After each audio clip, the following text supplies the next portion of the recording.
आजकाल मला खूप फोन मेसेजेस येत आहेत. सगळेजण हेच विचारतात, दुबई वॉर झोन मध्ये आहे का? तुम्ही सेफ आहात का? आणि खरं सांगायचं तर लोकांना जे दुरून दिसतं ना ते नेहमी रियालिटी नसते. पण कधी कधी बाहेरचा नॉईज तुमच्या मेंटल हेल्थला अफेक्ट करू शकतो.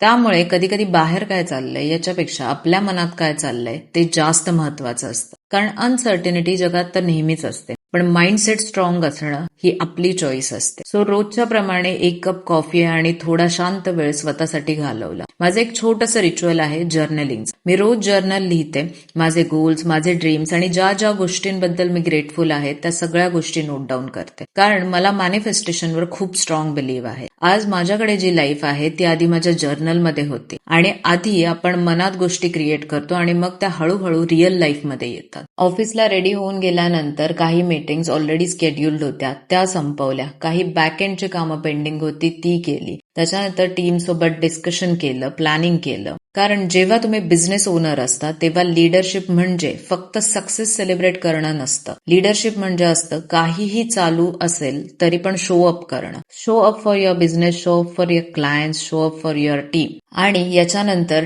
डॅन्यूबच्या टीमकडून एक ब्रीफिंग होतं. डॅन्यूबने नवा प्रोजेक्ट लॉन्च केला आहे त्याबद्दल माहिती मिळाली. 800,000 पासून अपार्टमेंट चालू होत आहेत. लॉंग पेमेंट प्लॅन आहेत. काही रमादानचे ऑफर्सही चालू आहेत. सो टीमला या प्रोजेक्ट बद्दल व्यवस्थित माहिती दिली गेली. त्याच्यानंतर काही सोशल मीडियासाठी व्हिडिओ शूट करायचं होतं तर ते संपवलं. आणि आजचा प्लॅन तर आमचा ठरलेला की टीम सोबत इफ्तारला जायचं. रमादान चालू आहे तर इफ्तारला तर जायचंच होतं. इफ्तारमध्ये पूर्ण टीमने खूप एन्जॉय केलं.